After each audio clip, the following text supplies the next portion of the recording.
So, hi everyone. My name is Adam Carmi, and I'm the CTO and co-founder of Applitools. We're a company that provides a cloud service for automated visual testing. And as part of my job, I get to meet a lot of developers and testers, and I'm always curious to learn how they do visual testing. And I still come across a lot of teams that have no idea what visual testing is, or they think that I'm asking them about a tool called Sikuli.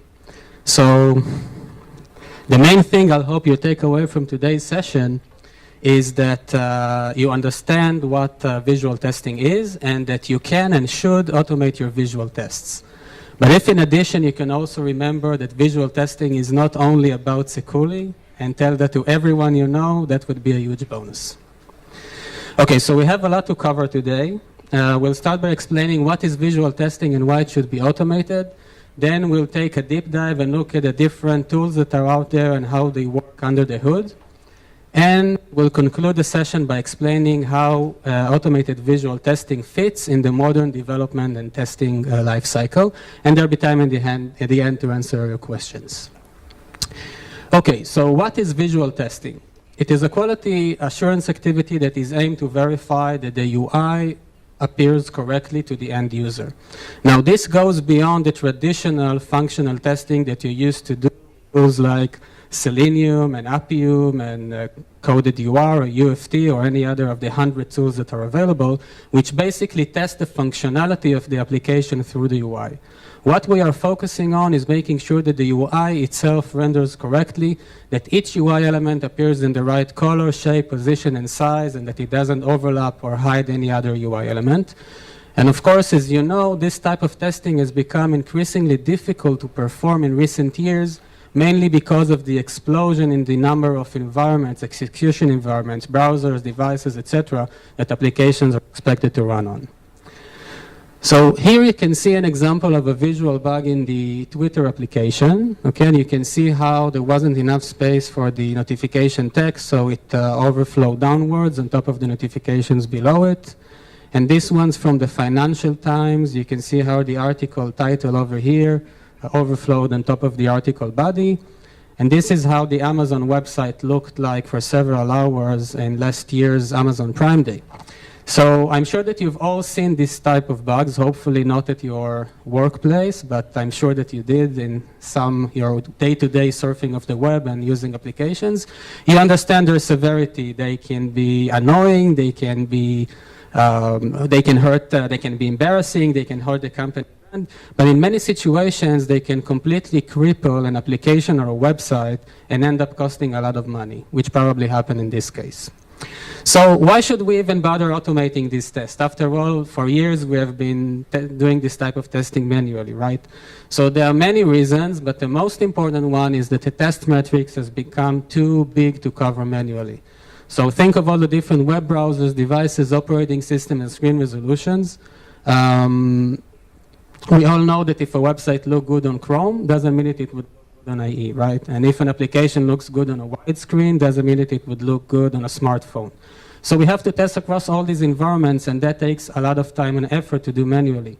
If the application is responsive, and most modern applications are, so we need to test the different layout modes and layout transition points across all these environments. If it is localized to several languages, each language has its own resources and fonts and content and images, and each of these, of course, affects the UI and can introduce its own bugs. And the sad truth is that even if we don't change a line of code in our product or application or website, we still depend on third-party software, right? Even for website, it's the browser itself. It updates every 2-3 weeks, and whenever that happens, it can introduce incompatibilities with our website, right? And you can get bugs out of the blue without changing anything. So the reality is that you have to test everything, everywhere, all the time. You can't really focus what you test because the changes can be unexpected and not because of your software. And this is just impossible to do today manually. On the other hand, release cycles keep getting shorter and shorter, right? Companies that are practicing continuous deployment today, which is the current hype, are releasing software to production several times a day. There's hardly any time to do any type of manual testing, let alone making sure that the UI renders correctly in such a huge variety of environments. Okay. So let's move on and talk about the tools and the technology. There are over 30 open source and commercial visual test automation tools available today. And they all share exactly the same simple 4-step workflow. In the first step, you drive the application under test and get screenshots. In the second step, the tool compares those screenshots with baseline images. These baseline images define the expected appearance of the application at each point of the test. In the third step, the tool generates a report that shows you all the screenshots, the baseline images, and any differences that were detected. And then in the last step, a human tester, has to look at the report and decide for each change, if there are any, whether it is a bug, in which case he rejects the new screenshots and opens a bug, or if it is a valid change, he simply approves the new screenshots so they become baseline images for subsequent test runs. Now, the first time you run a test, you still don't have a baseline for it, right? So all the tools will basically take the screenshots and set them as a baseline on the first run. Starting from the second run onwards, you always have a baseline to compare against and maintain. So let's take a look at an open source visual test automation tool called WebDriver CSS and see how it implements this workflow. WebDriver CSS is built to add visual validation to WebDriver I/O, which is a very popular Selenium JavaScript language binding. Okay, and this small test here actually validates the WordPress homepage in two different layouts. One when the browser is 360 pixel wide, and the other when it is 700 pixel wide. Okay, let's see what this test is doing. At the beginning, we initialize WebDriver I/O, and we specify that we want to test using a local Chrome browser. Then we initialize WebDriver CSS as indicate the different widths that we want to test the website with. Okay, one again 360, one 700. And then the test itself starts by opening up the browser, then navigating to WordPress.com, and then visually validating it using the WebDriver CSS method call. And this action actually takes a name for the checkpoint, it's WordPress in this case, and then a list of elements on the current page that we want to validate. So in this case, it's just a single element, which is the body element. So we're basically validating the entire page at once, the entire home page. Now, the first time you'll run the test, it will create image files on the file system that represent the baseline.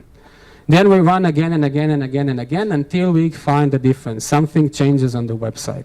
In this case, WebDriver CSS will fail the test, but also in a diff folder on the file system, it will produce images for us. So you can see for the WordPress checkpoint, for the body element, with 360 pixel wide browser, we have a diff detected. You can see the image. This is the new screenshot with the different pixels highlighted in pink. Okay? And another one for the 700 pixel, you can see it's a different layout of the page. Still same difference here with the button. So in this case, the button is missing. Sorry about the technical disturbances. The button is missing, but then again, you can see that with just a few lines of code, you're able to take an existing functional test and turn it into a visual test, an automated visual test. And you can also see that WebDriver CSS actually produced a screenshot that consists of the entire page, not just the part that is visible through the viewport, which is what Chrome will provide you by default.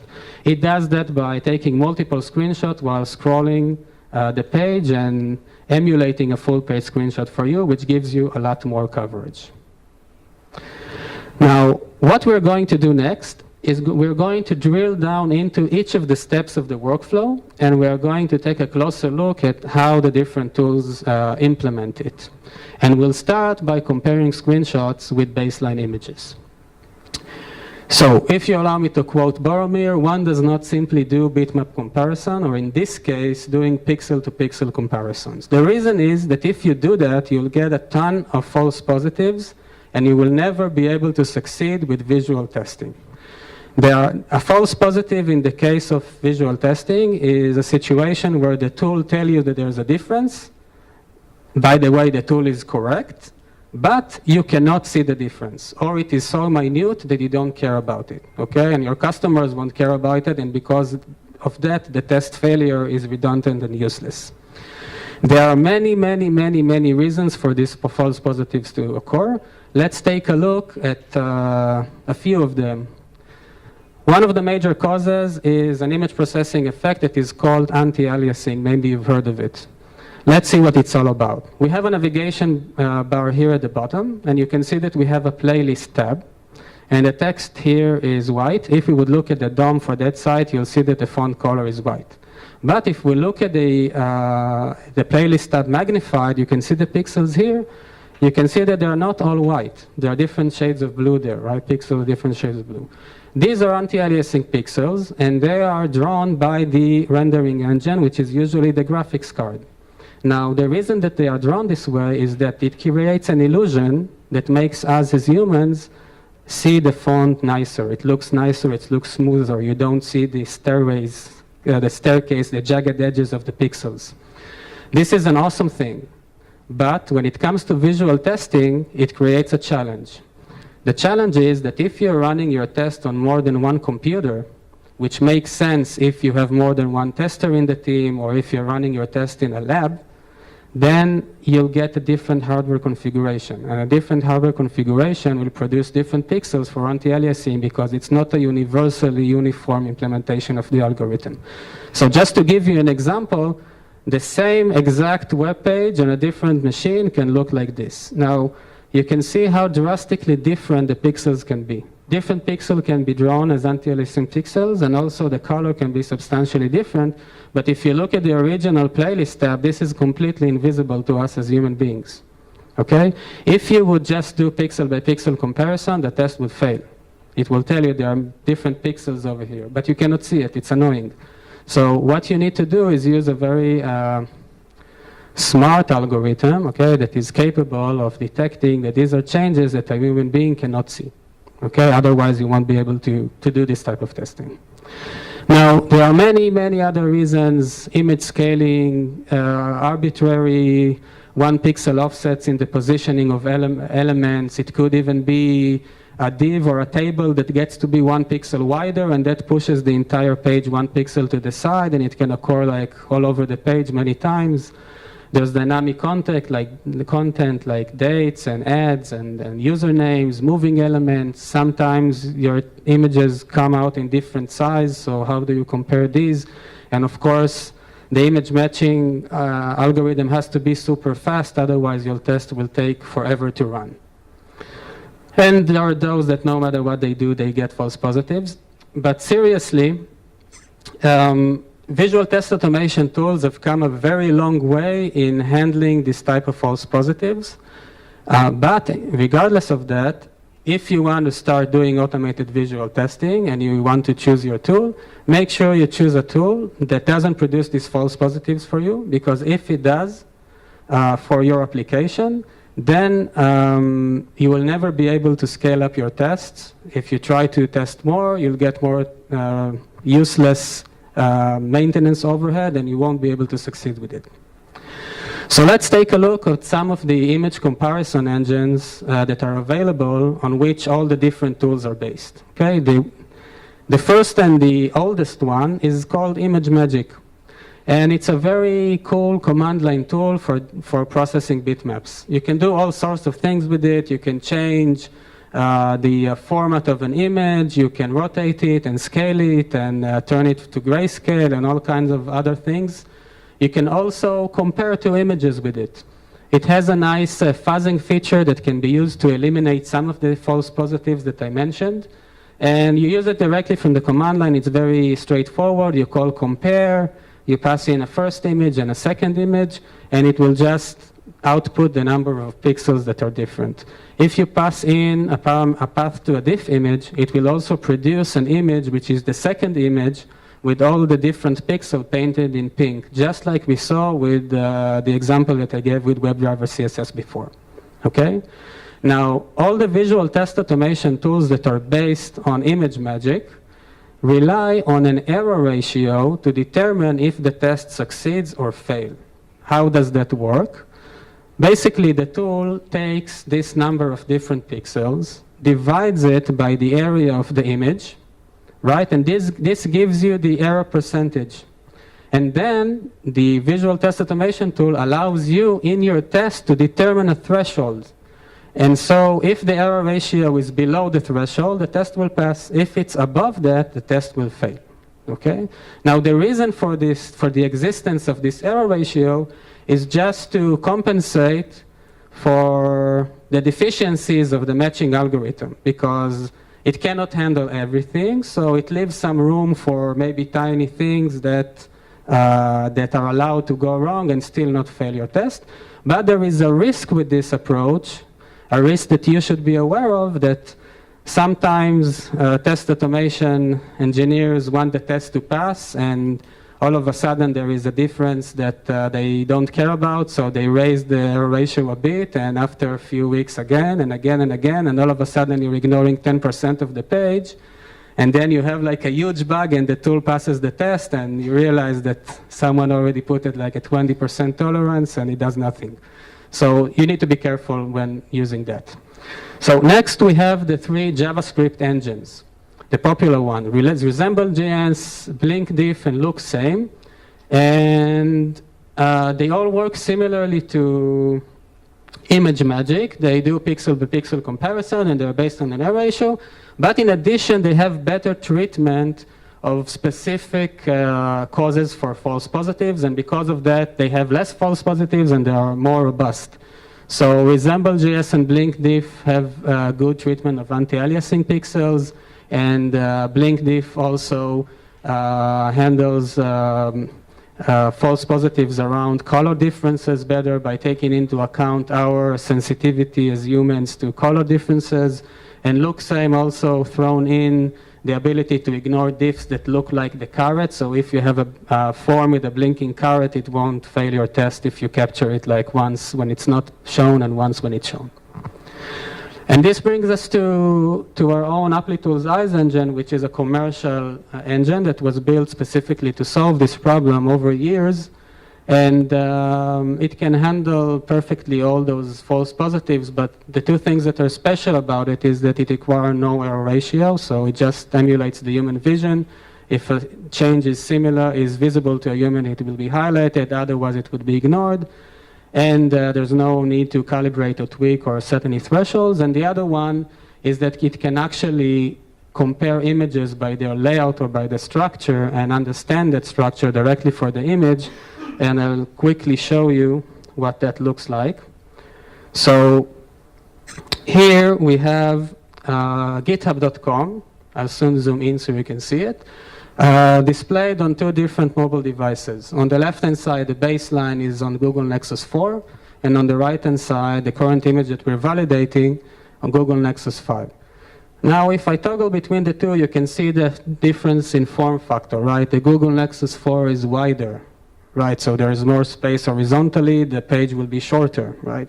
If we zoom in, we can see that on Google Nexus 4, the image would be slightly bigger, and because there's more horizontal space, the words in the sentence, in the paragraph there, would wrap over 3 sentences rather than 4. But still, structurally, these 2 pages or images are consistent, and layout matching identifies that and ignores all those differences. On the other hand, if we use the radar button here, you can see that it will highlight differences at the top, and if we zoom into them, you can see that it can pick up layout problems such as the logo moving from where it's supposed to be, right? So it's a very powerful way of doing both cross-device and cross-browser visual tests using a baseline from one execution environment and validating others, but also to validate extremely dynamic applications such as portals, that have like constantly changing articles and images and all of that. Okay, so now that we understand the modern abilities of comparing screenshots, let's move to the first step and see how the different tools handle getting those screenshots. So, as I said before, all the tools share the same workflow, but still we can divide them into two main categories of tools. The first is the quick feedback tools. The main motivation for using these tools is for front-end developers that want to get quick feedback on the changes that they've made. Okay, so imagine a front-end developer sitting on his Mac, just changing something in the UI, and he wants to get a quick feedback to see like how this, that he didn't like break anything elsewhere in the product. Right? That's his main motivation, or maybe that's about it. That's the need. And because he's a developer and he's working like on a standalone machine, he doesn't have a test lab with all the browsers and all of that to his service. He just has his own machine, so he wants the test to run in the background. He doesn't want windows popping up, browsers opening and interfering with his work. He wants to continue working. So the setup for this type of tools would be to render a screenshot with a headless browser, such as Phantom.js and Slimer.js. And they would usually be driven by a configuration file with a very simple scripting, maybe just a list of URLs to visit and validate, okay? Now, these tools are great for the problem that they solve, but they do have disadvantages, mainly around coverage. So Phantom.js and Slimer.js use the layout engines behind Firefox and Safari, so you don't get any coverage for Chrome and IE, which are kind of important browsers. And also because you only drive the test with a configuration file, you cannot really emulate everything that a user can do. So there are many states of the UI that you cannot get to, perhaps filling forms, clicking buttons, over elements, and stuff like that. Now, another disadvantage is that these headless browsers usually use older versions of the layout engines than what is available in the newest browsers, right? You could have the last release of Phantom.js, which is like 3 months old, but there are already 3 new releases of Firefox by that time. And you could have your test passing, but still have a bug on a real browser, right? So you need to be careful of that. The other type of tools are the visual coverage tools, and here the story is to really verify that everything looks right in the real world. You want to test as many on real devices, real operating systems, and test as many UI states as possible and execute the test in parallel so they would be fast. You have a lot of tests probably. And the setup here would be usually to work with a Selenium WebDriver and grid to get to those real devices and operating systems, and the tests themselves would mostly be based on a WebDriver API or some DSL on top of it. The disadvantages here, it does require maintaining a test lab. You need to spend time on the infrastructure and the framework. You need to write real tests with code, and that takes skill and effort. On the other hand, if this is an experienced test automation team, that you already have these things in place. So it doesn't really cost you nothing to just add visual testing and rely on what you have today. Here you can see like a very partial list of tools. There are many, many more. The things that are worth mentioning here is that there are many that are based on code and script, and many that are based on configuration. Another point is that for every major programming language and every major test automation framework, there is a visual test automation library that you can use to augment your tests in that environment, in that setup, to also do visual validation. And the last thing worth mentioning is the fact that almost all these tools will only work with websites. The only exception is Facebook Snapshot Test Case that can work with native iOS applications, and Applitools Eyes that can automate any native application using either IPUM, Espresso, or XUI. And this leads us to the third step of reporting differences. And the majority of open source tools, just like we discussed with WebDriver CSS, will report the differences as files on the file system. You have image for the baseline, an image for the screenshot that we're validating, and an image for the diff that shows the pixels highlighted in some way. Some other tools will take it one step further and show you like a nice statistics of the tests and some thumbprints that you can view and zoom into to see all the details that you want. And some tools like Applitools Eyes can even put this report directly in your CI system. So if you're running a job in Jenkins or TeamCity or whatever CI system that you're using, you can see the visual test result directly there and do all the maintenance and analyze the results directly from the CI test report. And when it comes to updating the baselines, then all the tools that report their findings as files on the file system will usually include some kind of CLI tool where you can say, I want to update the baseline of this test, and that CLI tool will take care of renaming files, moving them to the appropriate folders, and all the arrangement of the files, so you don't have to do it yourself. And there are other tools like Gemini that actually provides you with a nice UI that you can see what happened, what changed. You can just click a button and make the current image become the new baseline image in an interactive way. Another important thing to consider when choosing your visual test automation tool is how does it handle branching. So if your developers are working with feature branches, or if you are maintaining multiple versions of your application in parallel, then of course each variation of the code can lead to a different UI. So you can't just have a single baseline for the test, because then if you update it, it will break it for someone else. Then you need to have branching in place as well, okay? It's important to keep your CI test green on the master branch. It's important, again, if you have multiple application versions developed in parallel, or if you're specializing it for specific customers, it allows you to revert back to previous baselines if you revert back your code, or to do acceptance tests. So you have a new release and you want to test it against the baseline of the previous release. Okay, it's very helpful, and it also provides you with a nice visual change log that shows you the evolution of the application and going back and seeing how it looked like last year if you want to. Now, one of the most important things about baseline management, if you want to scale up your tests, is to understand that with visual testing, sometimes it happens that a single change, a single bug, a single change in your system can appear all over your test results, hundreds and even thousands of times. If we take like an extreme example of that, let's say that we have a website with 1,000 pages in it, and we just change the header of the website. And we test the test not only run on one environment, but multiple operating systems, multiple devices, multiple screen resolutions, multiple browsers.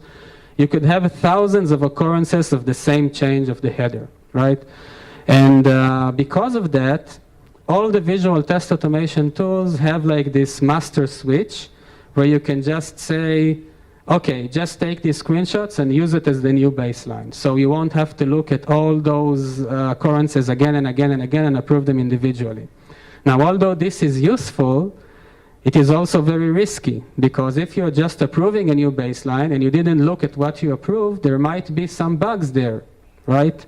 It might be some bugs, and if there are bugs and you're approving them, then you prevent the tool from finding them for you, because now they become the expected thing, the expected state of the application. What you would really want to do is actually to just see the unique differences, see each difference once, right, and only treat that. And this thing, together with a lot of other similar features, is what we call automated maintenance. And I'll show you how that looks like with Applitools Eyes. So, in this case, we have a set of tests that ran again against github.com. And you can see that we have here two operating systems covered, one for mobile device and one for desktop, Windows 7. You can see that we covered multiple browsers and also multiple screen sizes, form factors. Now, Although it is easy to take a bird's eye view on these changes and filter them and use the radar to see that they all occur at the header of the page and quickly accept or reject those changes directly from this view, if you had like 1,000 of these, it could be a bit overwhelming to go over them one by one. But what you can do is ask the tool to process the differences and find the similar ones and group them together so you don't have to look at them more than once. Okay? And once you're done with that, you only have 2 images to look at. So it's easy to zoom in, look at the first difference, see that in this case, the logo changed from blue to green. Let's assume for the sake of the demo that this is intentional. We wanted to change the color of the logo, so we can just accept all these differences and then look at the second set of changes and see that in this case the developer didn't do a good job and it actually made the logo disappear. So we can just reject all these instances and with just a few clicks we are done with our maintenance. So it's features like that that allow you to scale your test up to run tens of thousands of tests every day without really increasing the amount of overhead involved with maintaining those baselines. And this leads us to the last part of the talk, which is how does it all fit in the modern development lifecycle? And the short answer is that it has value in every stage of it. Okay? When it comes to coding for developers, then it's very, very useful for a developer to, when he does a change on his local machine, to see how it looks like on all other environments, or to make sure that he didn't screw up another part of the application that he didn't intend to, even before he's committing the code or accepting a pull request, right? As part of unit testing, the front-end developers can test components. If they are building the UI out of components, the unit test can test those specific components, and these are the components that make up the entire application, so it's very, very useful. When it comes to integration tests, visual testing is priceless in automating regression, UI regression, localization, accessibility, cross-browser and device, responsive design. All of these things that you cannot really automate in any other way and you have to do manually, this can be solved completely with this type of tools, okay? In addition, as you saw the diffs that I've shown you throughout the talk, you could understand, you could see the diff with your eyes and understand what's happening. This is not code that only the developer understands, and it is not log files that only the guys that can understand the matrix can see between the lines and understand the picture. Everyone can see and understand what's going on, and beyond that, everyone who knows the product can maintain the baselines. They can decide this is a bug or this is not a bug, so everyone can participate.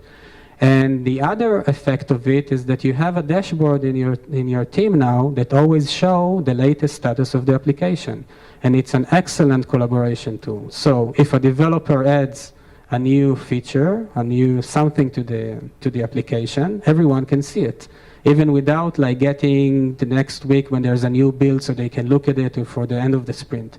Everyone can see it, everyone can give immediate feedback, either if it's not good enough or even if it's a good job, to tap him on the shoulder like 5 minutes after he finished his work. Okay, so this is very powerful.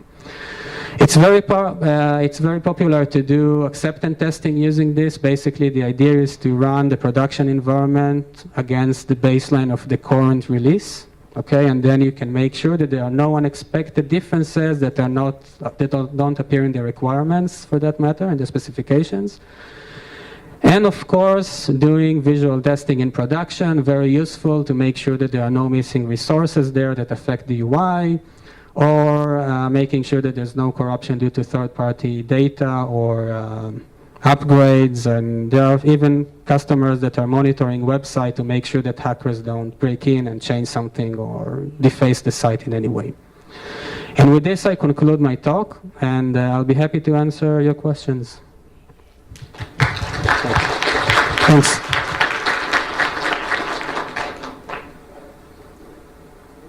Кто готов задать вопрос? Давайте вот пару вопросов, а потом в экспертную зону перейдем.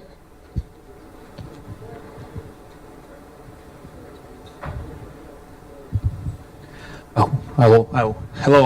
My name is Alexey. One question.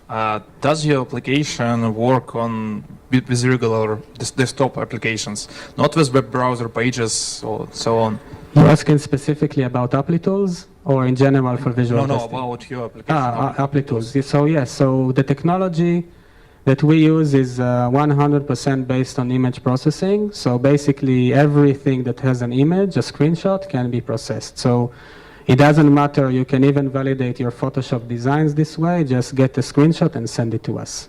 And specifically for desktop application, we have SDKs that integrate into UFT, LeanFT, and Coded UI, which work with desktop applications. So you just need screenshots and you can process this with your it could be just screenshots, or it could even integrate with some test automation tools for desktops as well. And then you don't need to deal with the screenshots. We get them ourselves. Okay, and do you have any system or way to make screenshots against some protected screens and so on? What do you mean? There is some kind of software which can protect your screen against different screenshot utilities. So the answer is this. We have over 30 SDKs that can get screenshot in many different ways. If you specifically, one of the SDKs that we have actually reads takes the screen out of the graphics card and nothing can protect that. Okay, so it can capture just whatever is shown on the desktop, and then it can crop the window specifically that you're focusing on, and you can just take a screenshot of everything that way. Okay, thanks. Okay.